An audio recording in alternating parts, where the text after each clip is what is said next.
এবার কি হবে প্রভু? আপনি তো গেলেন, ওই সন্তানের হাতে নাকি আপনার বিনাশ ঘটবে।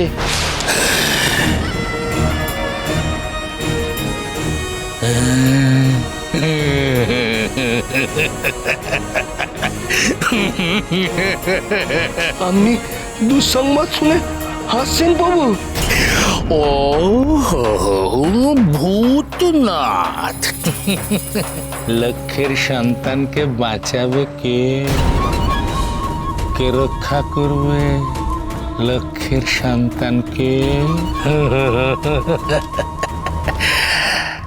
শয়তান, শয়তান আমায় বলেছিল অন্তঃসত্ত্বা লক্ষ্যের ক্ষতি করা সম্ভব হবে না। তবে যেদিন লক্ষ্যের সন্তানের জন্ম হবে সেই দিন। আপনি হাসছেন প্রভু, আর আমি ভয়ে কাঁপছি প্রভু। আপনি বামদেবের খোঁজ কিন্তু এখনো পেলেন না।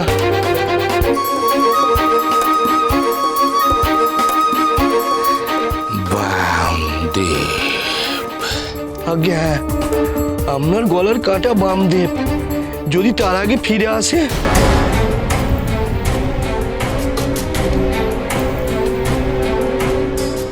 বামদেব?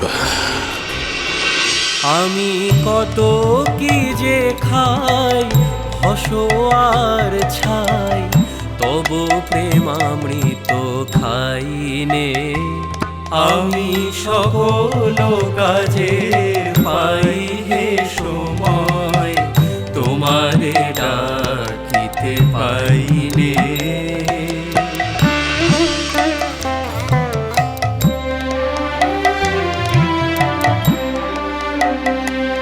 আমি কত গান গাহি মনের হরষে, তোমার মহিমা গাইনে।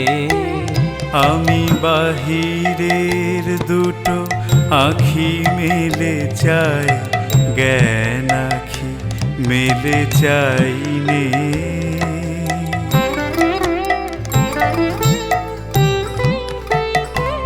আমি কার তরে দি আপনা বিলায়ে, ও পদ তলে বিকাইনে। আমি কার তরে দেই আপনা বিলায়ে, ও পদ তলে বিকাইনে। আমি সবারে শিখাই কত নীতি কথা, মনে শুধু শিখাইনে। আমি সকল কাজের পাই হে সময়, তোমারে ডাকিতে পাইনে। আমি চাহিদারা সুত সুখ সম্মিলন, তব সঙ্গ সুখ চাইনে। আমি সকল কাজের পাই হে সময়, তোমারে ডাকিতে পাইনে।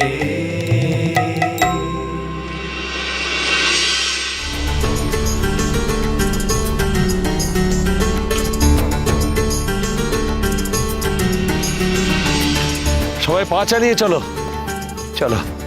প্রণাম গুরুদেব, প্রণাম গুরুদেব।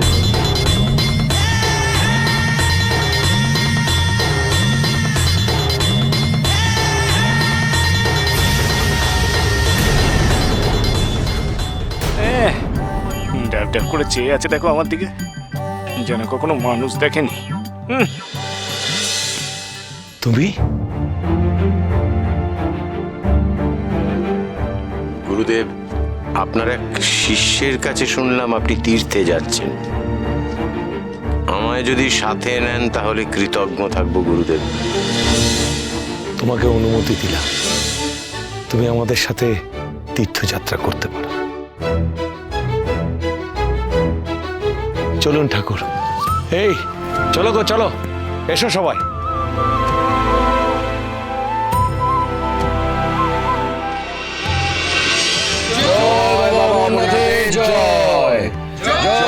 শিব শম্ভু শম্ভু, জয় বাবা অমরনাথের জয়।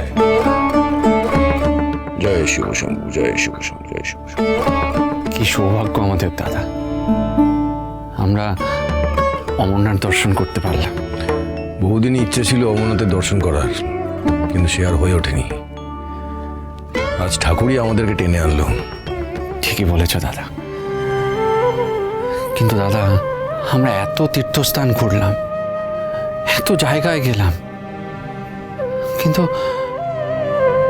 কিন্তু ঠাকুরকে তো কোথাও খুঁজে পেলাম না। এই একই চিন্তা আমি অস্থির হয়ে যাচ্ছি রে বীরেন। আমার মনে হয় ঠাকুর এদিকে আসেনি। তাই হবে দাদা, হয়তো হয়তো ঠাকুর এদিকে আসেনি, কিন্তু আমরা কোথায় যাব? আমরা কি তাহলে তারাপীঠ ফিরে যাব? না না না, কোনো প্রশ্নই ওঠে না। খালি হাতে তারাপীঠে আমরা ফিরছি না। ঠাকুরকে যখন খুঁজতে বেরিয়েছি, ঠাকুরকে যে করে হোক খুঁজে বার করব। আশেপাশের সমস্ত শৈব ক্ষেত্র আমরা তন্ন তন্ন করে খুঁজব। চল আয়। দেবী, তাহলে কি বামদেবের সাথে বড় কুমারদের দেখা হবে না? ওদের কি নিরাশ হয়ে ফিরতে হবে? হ্যাঁ, এত সহজে বাবার সঙ্গে দেখা হয়ে যাবে না রে। সবই হলো নিয়তির খেলা। বাবার সঙ্গে ওদের এত তাড়াতাড়ি দেখা হয়ে যাওয়াটা বাঞ্ছনীয় নয়। কেন দেবী, আপনি কি কারণে এমন কথা বললেন? কারণ তাতে যে বাবার প্রায়শ্চিত্তের বিঘ্ন ঘটতে পারে। কিন্তু দেবী, তাই যদি হয় তাহলে আপনি বড় কুমারদের নিষেধ কেন করলেন না? তাহলে ওরা বামদেবকে খুঁজতে আসতো না। আমি নিষেধ করিনি, কারণ ওদের অধিকার থেকে আমি ওদের বঞ্চিত করতে চাই না। বরেন্দ্রনাথ, বীরেন্দ্রনাথ, তারা যে নিজেদের প্রাণের চেয়েও বেশি ভালোবাসে বাবাকে। অবশ্য বরেন্দ্রনাথদের কাছেও এ এক পুণ্য যাত্রা। তারা বামাকে খুঁজতে খুঁজতে অমরনাথে এসে পৌঁছেছে। বহু পুণ্য ফলে তাদের এই তীর্থ ভ্রমণ। তাই এই পুণ্য ফল থেকে আমি ওদের বঞ্চিত করতে চাইনি।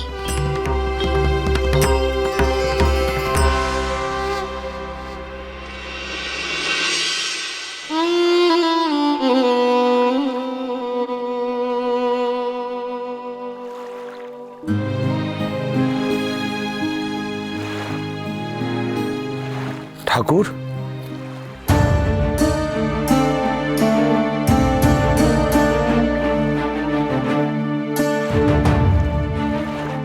ঠাকুর, কি হলো কি? হ্যাঁ, কি হয়েছে? কানের সামনে খালি ঠাকুর ঠাকুর। রাগ করো না, রাগ করো না ঠাকুর। ঠাকুর, সামনে একটা কুণ্ড আছে, আমরা সেখানে স্নানে যাব। তুমি কি যাবে? না, তাহলে তুমি যদি আমাদের এসব পোটলা ঝোলা এসব যদি একটু পাহারা দাও তাহলে ভালো হয়। মেলা কথা বলে লোকজন। পোটলা ছোলা যা আছে তা রেখে দিয়ে যা না, এখানে যা যা যা যা। না, আসলে এই স্থানটা একদমই ভালো নয়। শুনেছি এখানে ঠকবাজ মানুষরা ওত পেতে থাকে তীর্থযাত্রীদের সব জিনিস চুরি করার জন্য। তাই তোমাকে একটু সচেতন করলাম। নাও গো, তোমাদের সব জিনিস এই ঠাকুরের সামনে রাখো। এই ঝোলা কমণ্ডলু সব এখানে রেখে দাও, রেখে দাও, রেখে দাও।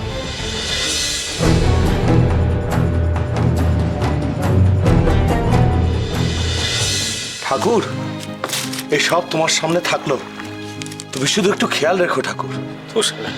যা তো মহাপীঠ